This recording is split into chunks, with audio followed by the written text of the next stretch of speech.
Renungan pada hari ini diambil dari kitab Keluaran. Demikian firman Tuhan yang disampaikan di dalam Keluaran 20 ayat 4-6. Jangan membuat bagimu patung yang menyerupai apapun yang ada di langit di atas, atau yang ada di bumi di bawah, atau yang ada di dalam air di bawah bumi. Jangan sujud menyembah kepadanya atau beribadah kepadanya. Sebab aku, Tuhan, Allahmu, adalah Allah yang cemburu, yang membalaskan kesalahan bapa kepada anak-anaknya, kepada keturunan yang ketiga dan keempat dari orang-orang yang membenci aku. Tetapi aku menunjukkan kasih setia kepada beribu-ribu orang, yaitu mereka yang mengasihi aku dan yang berpegang pada perintah-perintahku.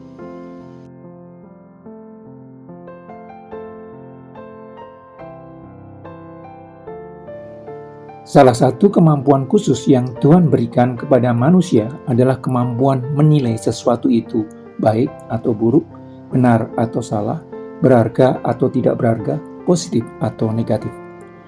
Penilaian tersebut akan membuat manusia bereaksi atas apa yang dinilai.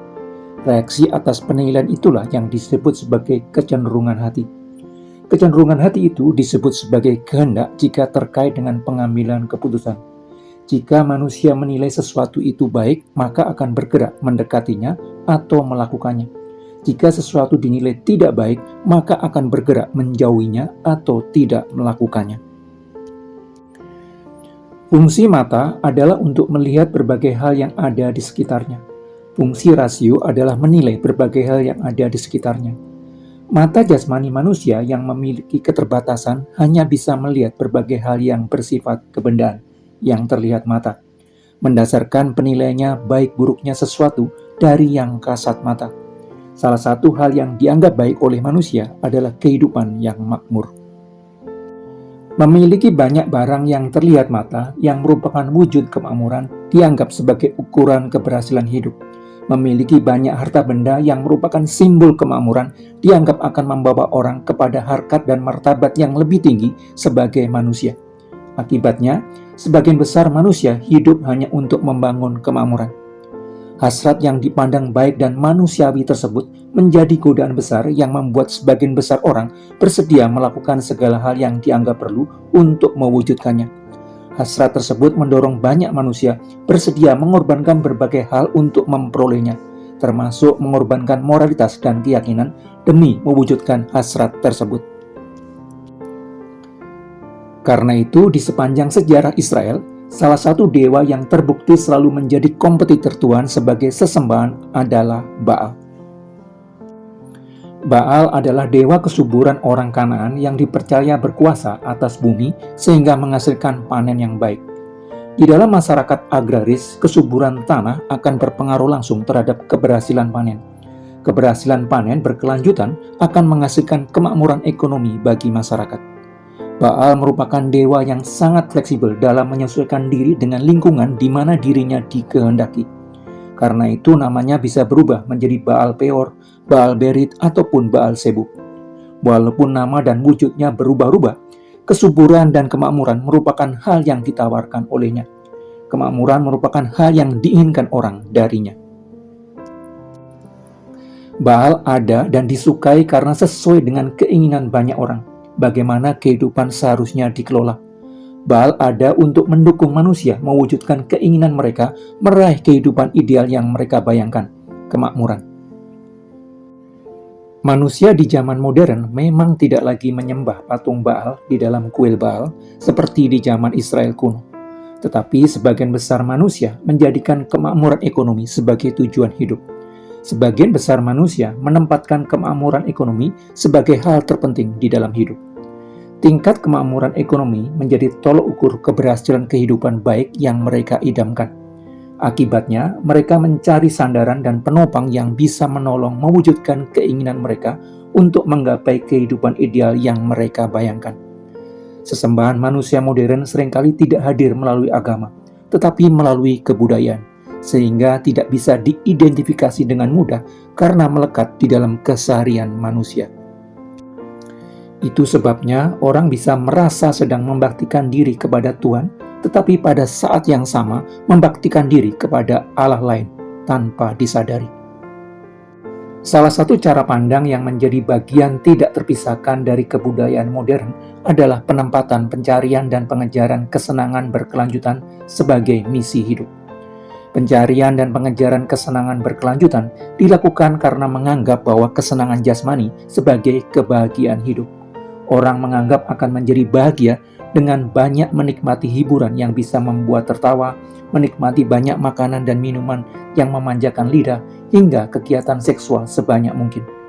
Pencarian dan pengejaran kesenangan berkelanjutan diyakini merupakan tujuan hidup manusia.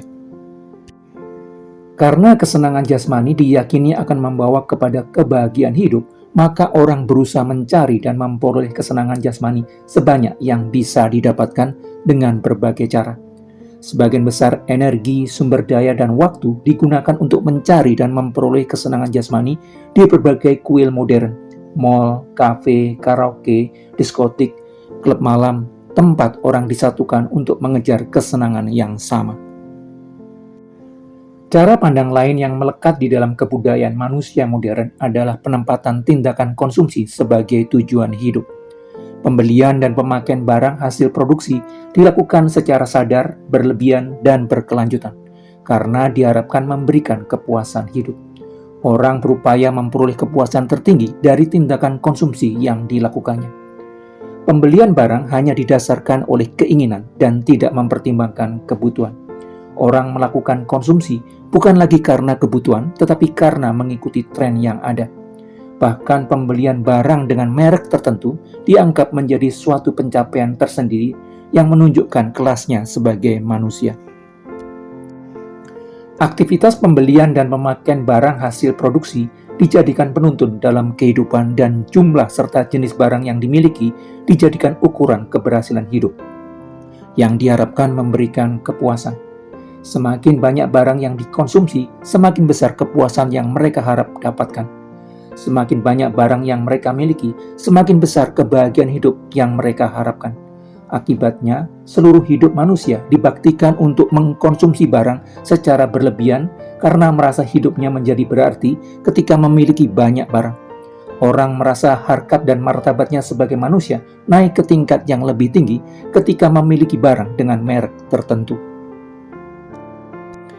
Supaya bisa menjalankan gaya hidup hedon dan konsumeris, diperlukan banyak uang. Orang harus bekerja keras untuk mendapatkan banyak uang. Orang harus mencari berbagai macam cara untuk mendapatkan banyak uang. Seluruh energi dan waktu digunakan memikirkan dan mencari cara menghasilkan uang yang lebih banyak. Seluruh keberadaan diri seseorang dibaktikan hanya untuk mencari dan mengumpulkan banyak uang supaya bisa mewujudkan gaya hidup hedon dan konsumeris yang dianggap baik. Ketika sesuatu ditempatkan orang sebagai titik tolak dan tujuan hidupnya, sehingga bersedia mendedikasikan diri sepenuhnya untuk memperolehnya, adalah Allah bagi orang tersebut. Dan berhala atau Allah dalam segala wujudnya selalu menjadi penghalang bagi manusia untuk membaktikan hidupnya bagi Tuhan. Berhala dalam segala bentuknya selalu menjadi kompetitor bagi Tuhan untuk menjadi pusat hidup manusia. Berhala dalam segala ekspresinya selalu menggantikan Tuhan sebagai hal terpenting di dalam hidup manusia. Karena itu, Tuhan yang mengendaki manusia yang diciptakannya membaktikan hidup baginya dan melarang ada Allah lain, memberikan perintah berikutnya. Jangan sujud menyembah kepada berhala. Perintah kedua dari 10 hukum Tuhan, jangan beribadah kepada berhala ini, bukanlah larangan untuk membuat dan memiliki patung, tetapi larangan untuk menyembah segala sesuatu yang dibuat manusia. Menyembah bukanlah tentang posisi tubuh yang membungkuk kepada sesuatu di rumah ibadah, tetapi lebih kepada sikap hati yang mempercayakan dan membaktikan hidupnya kepada sesuatu. Sesuatu yang bisa membuat seseorang bersedia memberikan dirinya untuk melakukan segala hal yang dianggap perlu, pada hakikatnya adalah tuan dari orang tersebut. Seluruh kegiatan dan pengorbanan yang dianggap perlu untuk mewujudkan sesuatu yang dianggap sangat penting, itulah pengabdian. Orang yang melakukan pengabdian adalah abdi dari si tuan. Menjadi abdi berarti menjadi milik orang lain, siapapun itu. Menjadi abdi berarti menjadi milik satu orang secara eksklusif. Mengabdikan diri berarti mendedikasikan diri kepada sesuatu di sepanjang hidup. memberikan seluruh pikiran, tenaga, dan hati untuk memperoleh sesuatu di sepanjang hidup, serta bersedia melakukan apapun yang dianggap perlu untuk mendapatkan apa yang dianggap penting tersebut. Karena itu, pribadi kedua dari Allah Tritunggal menyatakan bahwa manusia tidak dapat mengabdi kepada dua Tuhan. Karena jika demikian, ia akan membenci yang seorang dan mengasihi yang lain, atau ia akan setia kepada yang seorang dan tidak mengindahkan yang lain. Manusia tidak dapat mengabdi kepada Allah dan kepada Mammon. Pribadi kedua dari Allah Tritunggal menegaskan bahwa pengabdian bersama akan gagal. Mengabdi berarti berbakti sepenuhnya. Mengabdi memerlukan komitmen kesetiaan kepada satu pihak saja. Seseorang bisa mengabdikan diri sepenuh hati untuk melayani Tuhan atau mengabdikan diri sepenuh hati untuk melayani uang saja.